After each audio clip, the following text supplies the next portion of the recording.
Everyone has ideas and expectations about how their life will turn out. My parents emigrated to Canada, worked hard, and started a family. I thought that would be how things would turn out for me. Even being treated with chemo and radiation for rhabdomyosarcoma as a 5-year-old in the 80s didn't change my expectations. As I grew up, no one really talked to me about the late effects that could occur from those treatments. I don't think they knew what they could be. For the next 20 years, I did my best to fulfill the expectations I had for my life. I graduated high school, got a diploma in computer science, and was working on getting established as an adult. Then one day I noticed a lump on my cheekbone, and a couple weeks later I was diagnosed with secondary cancer that was a result of the radiation I received all those years ago. Surgery after the chemo left me deaf in my right ear and a gaping hole in my cheekbone. It's a daily reminder of cancer and its continued impact on my life. Eating was difficult because I had limited range of motion programmed in my mouth, and my self-esteem took a big hit. Going on dates, job interviews, I could tell it changed people's perceptions of me. Reconstructive surgery, 4 years later, improved my range of motion and how my face appeared, but I still felt like I lost out on some important years of my life.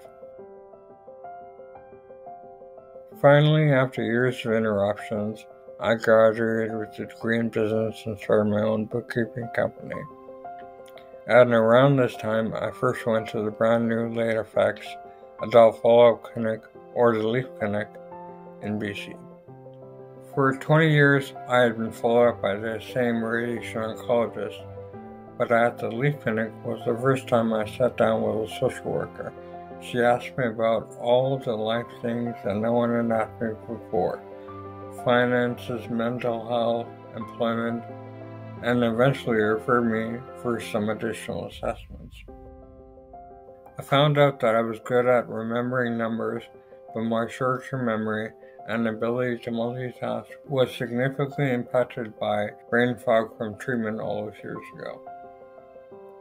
Hearing that I should apply for long-term disability was a huge relief for me. It was like I let out a big sigh for the first time. It took the pressure off trying so hard to make things work, but it was hard to hear that after all the effort of school and the multiple jobs that I couldn't work. I had always tried to be an advocate for other young adults who had cancer, and I decided that since I couldn't work, I would focus on that instead. Since going on long-term disability, I have worked with many municipal and healthcare organizations as a patient expert. It is meaningful work, making a difference in the lives of patients and their families.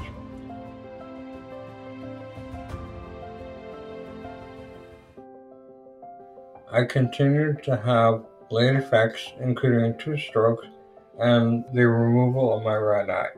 But I have met many patients who've had radiation recently, and they don't experience as many challenges as I do. I am glad, because that means the treatment and the system in place to support patients are improving. I am part of that improvement, and I encourage all healthcare professionals that I interact with to do their best and keep improving. What they do has a big impact on people's quality of life now and in the future.